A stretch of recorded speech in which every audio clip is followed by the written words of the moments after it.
I, 26F, have spent the last 3 years of my life building a career in corporate logistics while simultaneously building a life with my boyfriend, 28M. I always thought we were a team. I worked 80-hour weeks to get promoted to a senior director role at a firm that manages regional supply chains, while he worked a mid-level analyst job at a smaller subsidiary. I was the one who helped him polish his resume, prepped him for his performance reviews, and even used my networking contacts to make sure his department stayed funded during the budget cuts last year. 3 weeks ago, we were sitting in our living room. I had just received the official offer letter for the vice president of operations position at the parent company, the company that literally owns the office where he works. I was vibrating with excitement.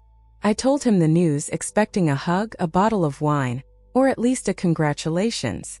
He didn't even look up from his phone. He just let out this dry, dismissive breath and said, "That's cool. I guess you'll be even busier now. Honestly, it's probably for the best. I've been meaning to tell you that I think we should scale back. You've always been more of a hobby to me anyway. Something fun to do when work is slow. But now that I'm gunning for that management slot, I need a partner who isn't a workaholic competitor." I froze. I asked him to repeat himself, thinking I'd misheard. He didn't stutter. He told me that while he appreciated the perks of dating me, like me paying 2/3 of the rent and handling all the household logistics, he never saw me as a long-term fixture. He called me a hobby, like stamp collecting or a Sunday league softball game. He then had the audacity to ask if I could stay in the second bedroom for a month while he transitioned his new interest, a girl from his gym, into the apartment. The betrayal wasn't just romantic. It was a complete erasure of my worth. He didn't know that my new VP role gave me direct oversight of his specific branch's restructuring. He didn't know that I was the one signing off on the redundancy evaluations for his entire department. I didn't cry. I didn't scream. I just packed a suitcase, moved into a high-end hotel on the company dime, and showed up to my new office on Monday morning. My first order of business? A full forensic audit of the subsidiary branch where my ex worked. I found exactly what I expected. He had been padding his expense reports for months, claiming client dinners that were actually dates with the gym girl. He had also been coasting on the work of 2 interns, taking credit for their data models. In the corporate world, we call that gross misconduct and theft of company resources. I called a mandatory all-hands meeting for his branch. When I walked into that conference room, the color drained from his face so fast I thought he might faint. He was sitting there with his chest puffed out, expecting to be announced as the new manager. Instead, he saw me at the head of the table, flanked by 2 HR executives and a legal consultant. "I'm the new VP of Operations," I announced, looking directly at him. "And we are here to discuss the immediate restructuring of this office, starting with the ethics violations uncovered in the recent audit." He tried to interrupt. He actually stood up and said, "Wait, this has to be a mistake. We have a personal history, you can't be objective here." I didn't blink. "You're right. We do have a history. You were a hobby of mine for 3 years. But just like you said, hobbies are for when work is slow. And right now, work is very, very busy." I handed the HR director the file containing his forged receipts. The entitlement he showed next was staggering. He tried to claim that I had forced him to spend that money to keep up with my lifestyle. He told the HR director that I was a scorned woman, trying to ruin a good man's career. He even tried to play the victim, saying he felt harassed by my presence. The legal consultant stepped in then. "Sir, we have the GPS data from your company car, and the itemized receipts from the bistro across from your gym. Unless the gym is a client, you've misappropriated $12,000 in company funds. That isn't harassment. That's a felony." I watched him realize that his management slot wasn't just gone. His entire career was nuked. I didn't stop there. Since I was technically the leaseholder on our apartment, a fact he conveniently forgot because I paid the bills, I had already filed the paperwork to have him evicted. He spent the next 2 hours in a glass-walled office being grilled by legal, while the rest of the staff, the people he'd been stepping on, watched. I made sure the interns he'd been exploiting were promoted on the spot to fill the gaps left by his departure. When security finally escorted him out, he tried to lung toward me, shouting about how I owed him for the years he spent putting up with my ambition. Security pinned him. It was pathetic. He lost his job, his reputation, and within 48 hours he lost the apartment too. I'm sitting in my new office now, looking over the final termination papers. He sent me a text an hour ago from a burner phone, begging for a recommendation letter so he wouldn't lose his car. I didn't reply. I just blocked the number. It turns out he was right about one thing. Having a hobby is great, but there's nothing quite like the satisfaction of a job well done.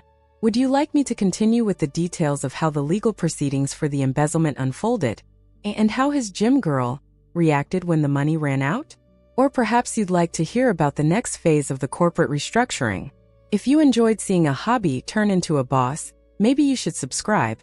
It's the only way to make sure you're always on the right side of the desk. The next morning, I woke up in my hotel suite feeling a clarity I hadn't felt in years. The hobby comment had acted like a surgical strike on my rose-colored glasses.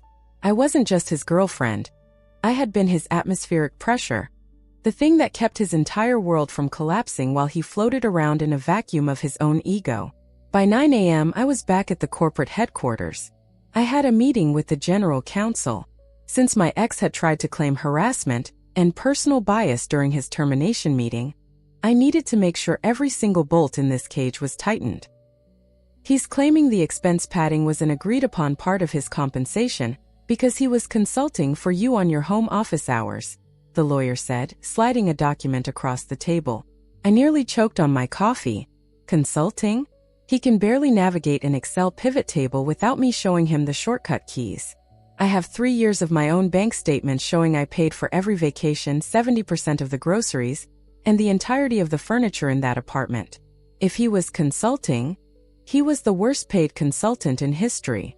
But that's the thing about entitled people. They don't just lie to others, they believe their own delusions. My ex had spent the evening calling anyone who would listen, spinning a narrative that I had trapped him in a relationship, and was now using my newfound power to ruin his life. He even had his mother call my personal cell. I, 26F, am disappointed in you. His mother hissed when I finally picked up. You're being so emotional. So he said something insensitive? You're destroying his livelihood over a tiff. Be the bigger person and tell your company it was a mistake. He's a man. He has a pride to maintain. He's a thief mother-in-law that never was, I replied calmly. And if he has pride, he should have used it to pay for his own dates instead of charging them to my regional budget. Tell him to pack the rest of his things. The locksmith is arriving at the apartment at noon. I hung up. I didn't have time for the family drama because I had a more pressing issue. In my deep dive into the subsidiary's books, I'd found a discrepancy that went beyond my ex's $12,000 dating fund. It turned out he had been collaborating on a side project with the regional director, his direct boss, and a man who had been a mentor to him. They had been diverting small batch logistics contracts to a shell company registered in the regional director's brother's name. My ex wasn't just a lazy employee. He was the paper trail guy for a kickback scheme. He thought he was just a hobby to me, but he had accidentally become my star witness. I called the regional director into my office. Let's call him the director. He walked in with that typical middle management swagger, leaning back in the chair like he owned the place. Look, the director said. About the kid you fired yesterday, I think we should reconsider. He's a good worker, just got caught up in some personal drama with you. I can take him back under my wing, keep him out of your hair. No need for legal to get involved, right? Is that so? I leaned forward, because I was looking at the Blue Stream contracts you signed off on last quarter. Interestingly, the logistics coordinator listed on those files wasn't the department head. It was my ex.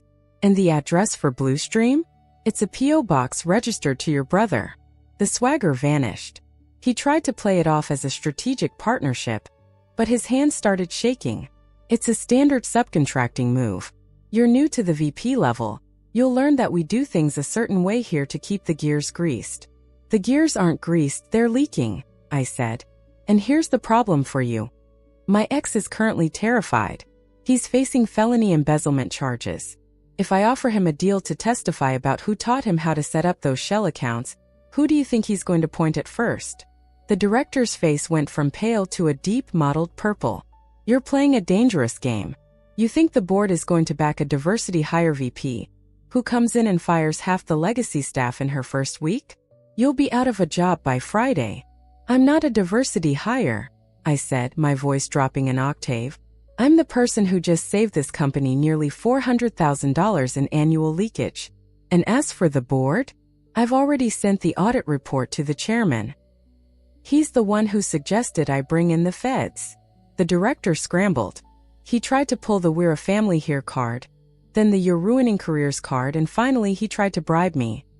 He actually suggested that if I fixed the audit, he could make sure my ex disappeared from my life forever, and even offered to facilitate a hefty bonus for my discretion.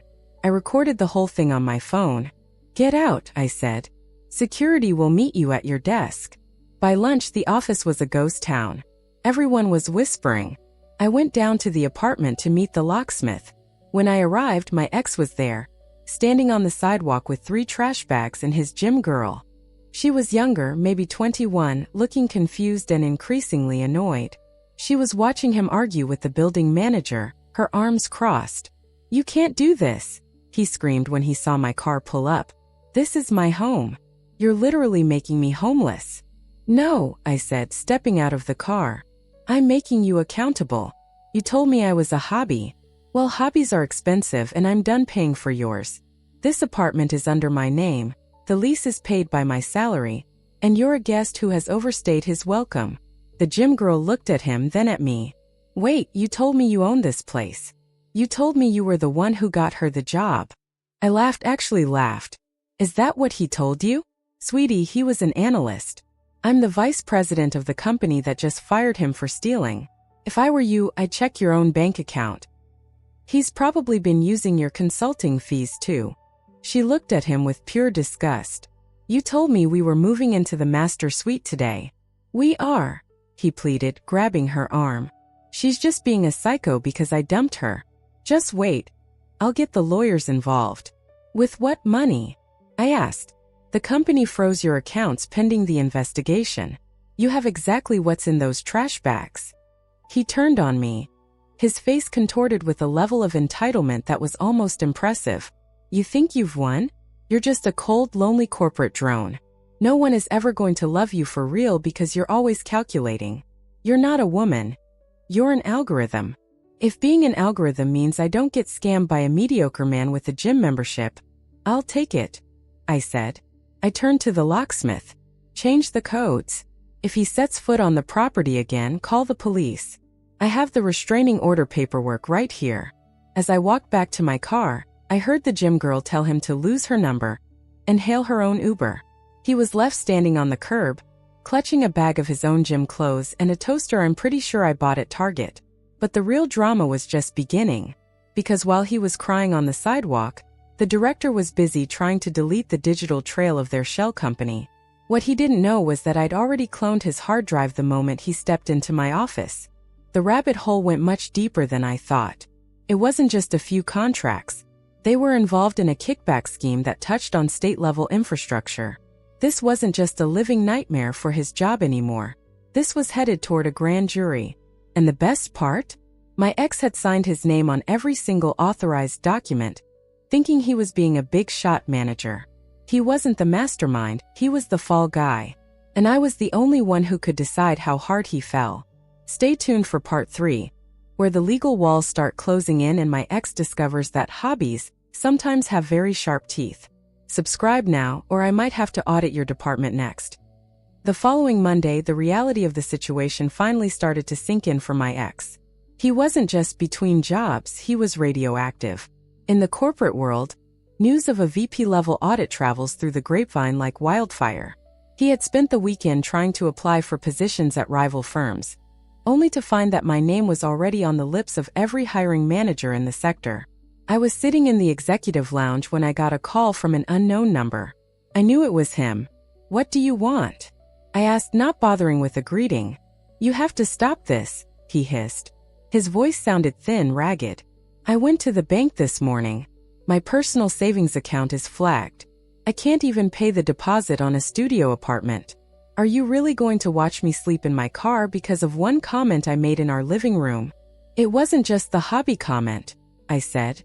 leaning back and watching the city skyline from the 42nd floor. It was the theft. It was the fact that while I was prepping for board meetings, you were using my budget to buy jewelry for a girl who wouldn't even stand on the sidewalk with you for 5 minutes once the money dried up.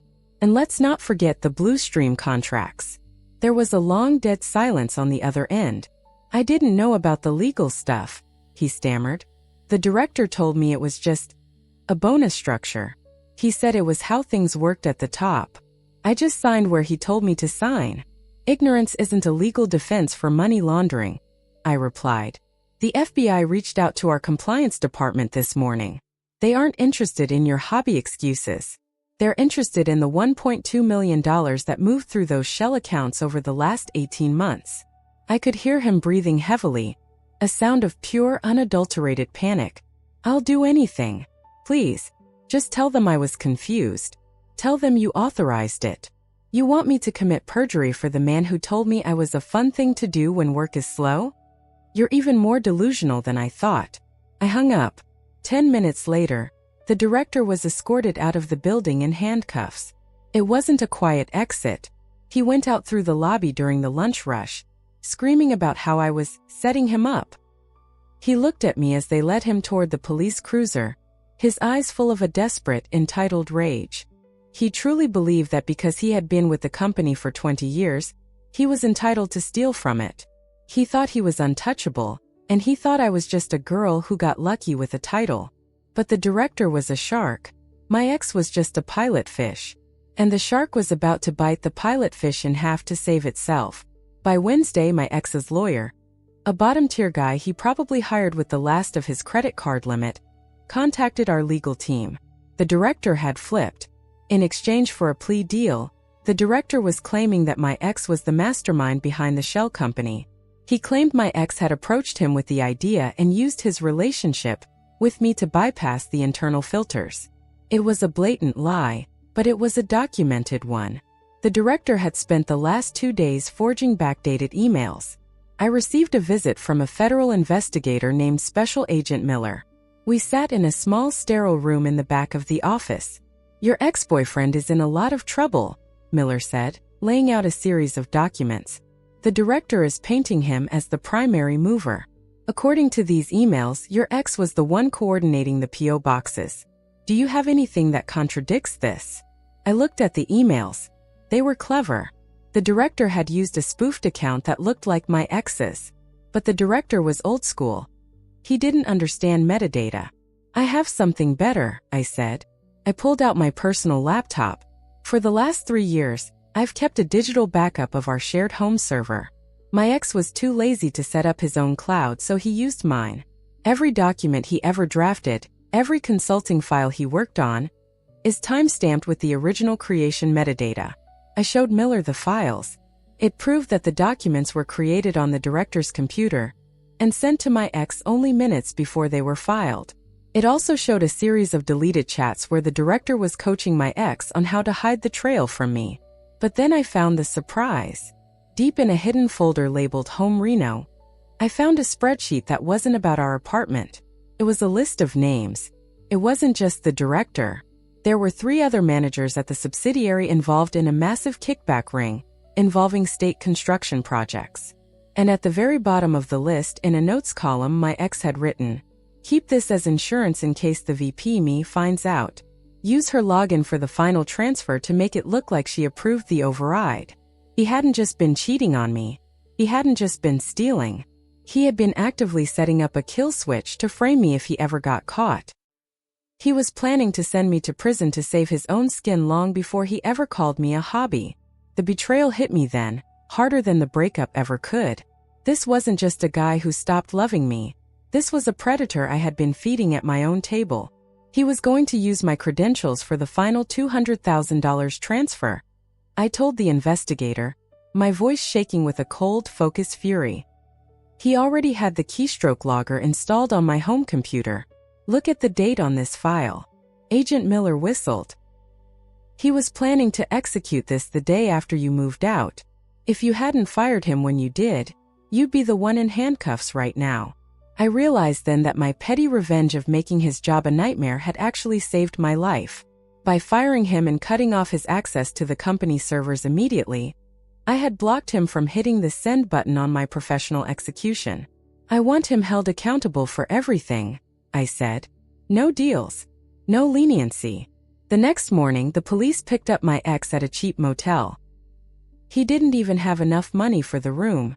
His mother had paid for it. They found the keystroke logger on his laptop and the insurance files I had pointed out. When they brought him into the station, he tried one last act of entitlement. He told the officers that I had hacked him and planted the evidence because I was obsessed with him. He told them that I was a scorned woman who couldn't handle being dumped. She's a VP. The officer reportedly told him. She doesn't need to hack you. She owns the servers you were stealing from. You're not a hobby anymore, kid. You're a federal case.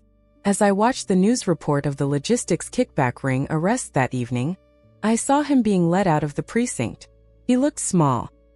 He looked like the mediocre, entitled man he had always been, stripped of the status my salary and my influence had given him. But the story wasn't over. I still had to face the board of directors. They weren't happy about the scandal, and even though I had uncovered it, there were people who wanted to use my personal connection to the criminal to push me out. I was walking into a lion's den, and I only had one card left to play. If you want to see how I handled a room full of billionaire stakeholders who thought they could use my ex's crimes to take my job, you better subscribe. I promise the boardroom bloodbath is even more satisfying than the arrest. The boardroom was quiet, the kind of quiet that precedes a guillotine drop. I, 26F, stood at the end of a mahogany table that cost more than my ex's entire college education. Seated around it were 12 men, most of whom looked at me like I was a glitch in their system. The chairman, a man who looked like he'd been carved out of old money and spite, tapped a pen against the table. The optics are a disaster, he said. The subsidiary is a mess, the feds are crawling through our databases, and the common denominator in all of this is your former partner. There's a strong feeling on the board that your personal entanglement blinded you to $1 million fraud. Some are even suggesting you're the one who taught him the ropes. This was the moment. This was the dirty trick they'd been saving. They didn't care about the truth. They cared about reclaiming a VP seat they felt was given to someone too young and too female. Blinded me, I said, my voice steady, echoing in the cavernous room. I'm the one who flagged the audit within 48 hours of taking the role. My predecessors sat in that office for 5 years while the director siphoned off millions. If anyone was blind, it was the men who held this title before me. I opened my leather portfolio and slid a single sheet of paper to the center of the table. This is the digital footprint of the keystroke logger found on my home computer. It was installed 6 months ago. It wasn't just tracking my company login. It was tracking your private communications that I had access to during the merger. The chairman's eyes narrowed. What are you saying? I'm saying my ex wasn't just trying to frame me for his theft. He was gathering leverage on all of you. He had recorded transcripts of your off-the-record discussions regarding the tax haven restructuring in the Caymans. He was planning to blackmail the board the moment the audit hit his desk. A cold shiver seemed to pass through the room. The entitlement of these men was their weakness. They thought they were the only ones playing the game. I didn't just fire a boyfriend, I continued. I neutralized a threat that was sitting in your back pocket. I've already handed the encryption keys to Agent Miller, but only after I ensured the personal files, the ones regarding your private accounts, were isolated and wiped from the company server. I protected you from the man I was dating. Can any of you say you've done the same for me? The silence changed. It went from predatory to respectful. I had just shown them I had the keys to their kingdom and the mercy not to use them, as long as I kept my seat. The aftermath was swift. The board voted unanimously to confirm my position and gave me a discretionary budget to clean house. 2 weeks later, I received a letter from the county jail. My ex was awaiting trial, unable to make the $250,000 bail the judge had set after hearing about the blackmail evidence. The letter was 10 pages of rambling, entitled Nonsense. He blamed me for tricking him into the kickback scheme by being too successful, which made him feel emasculated. He actually wrote that I owed it to him to pay for a top-tier defense attorney because he was doing it all for our future. He still didn't get it. Even from a cell, He thought he was the protagonist of a story where I was just a supporting character. I didn't reply to the letter. Instead, I went to the final court hearing for his eviction and the civil suit I filed for the return of the $12,000 he stole. He was brought in wearing an orange jumpsuit. He looked haggard, his skin sallow from the fluorescent lights. When he saw me, he didn't look remorseful. He looked indignant. "You really did it," he yelled as the bailiff let him in. "You really destroyed everything over a joke. I called you a hobby once and you took my whole life." "It wasn't a joke to me," I said, standing at the plaintiff's table. "And I didn't take your life. I just stopped giving you mine." The judge hammered him. Between the embezzlement, the attempted framing of a corporate officer, and the state-level kickbacks, he was sentenced to 8 years in a federal facility. The director got 12. As I walked out of the courthouse, I saw his mother. She tried to approach me, tears in her eyes, probably ready to ask for one more favor. I didn't even stop.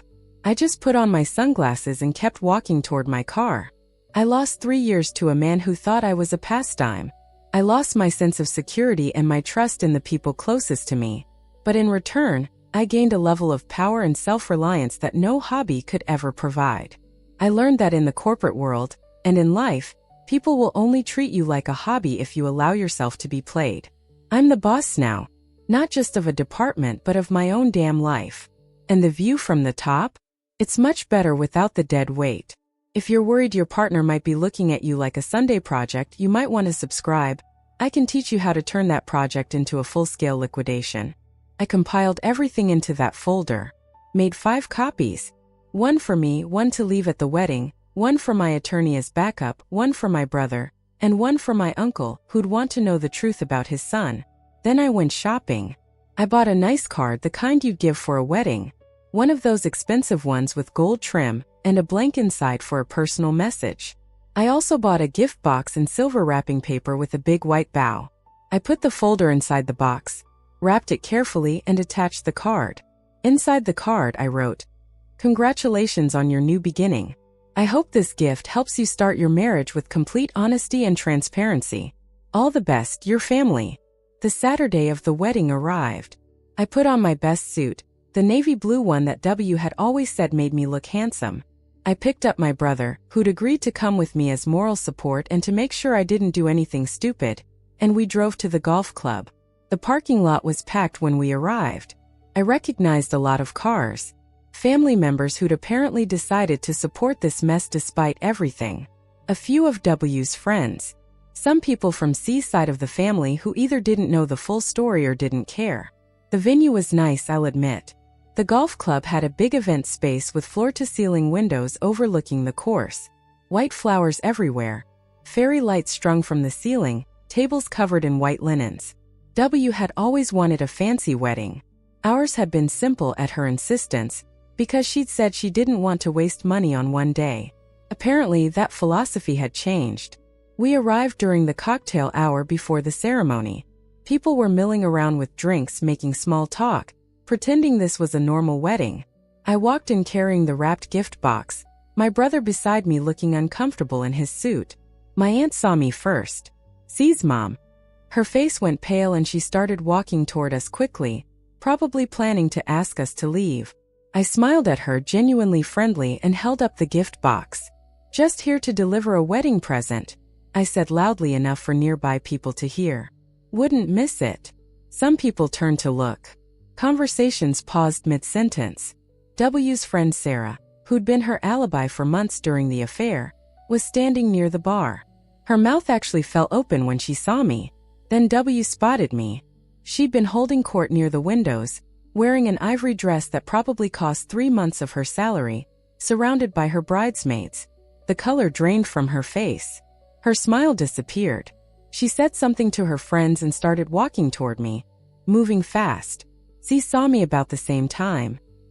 He'd been near the bar with his groomsmen, probably taking shots to calm his nerves. His expression went from confused to angry in about half a second. He put down his drink and started heading my direction with his chest puffed out, playing the tough GUY. Brother stepped slightly in front of me as C approached. "Easy," my brother said quietly. C stopped about 3 feet away, close enough that I could smell the whiskey on his breath. "What are you doing here?" he demanded. "I was invited," I said calmly, pulling the invitation from my jacket pocket and holding it up. "See? Right here. Me and a guest. This is my brother. We're guests." "You need to leave," W said, reaching us. Her voice was shaking. "You're not welcome here." "That's interesting," I said, "because you sent me an invitation. A very nice invitation, actually. Must have cost quite a bit. And the invitation requested that guests bring gifts." I held up the wrapped box. "So I brought a gift. I wouldn't want to be rude." People were definitely watching now. Conversations had stopped. The entire room was focused on our little confrontation. "Perfect. Get out," C said, moving closer. "Get out or I'll throw you out myself." "I wouldn't recommend that," I said, keeping my voice level. "Assaulting me in front of all these witnesses would be a really bad idea. Give me another reason to file charges." My uncle appeared then, pushing through the crowd. "Boys," he said, looking between C and me. "Not here. Not today." "You're right," I said. "Today is about celebrating love and new beginnings. So I just wanted to drop off my gift and congratulate the happy couple." I offered the box to W. "For you." She didn't take it. She was staring at the box like it might explode. "What is it?" "Open it and see," I said. I put a lot of thought into it. Very personal. Took me weeks to put together. C grabbed the box from my hands, nearly ripping the ribbon. "We don't want anything from you. You might want to see what's inside before you make that decision," I said. "It's information I think you'll both find very relevant. Educational, even." The crowd had pressed closer now, forming a loose circle around us. I could see family members craning.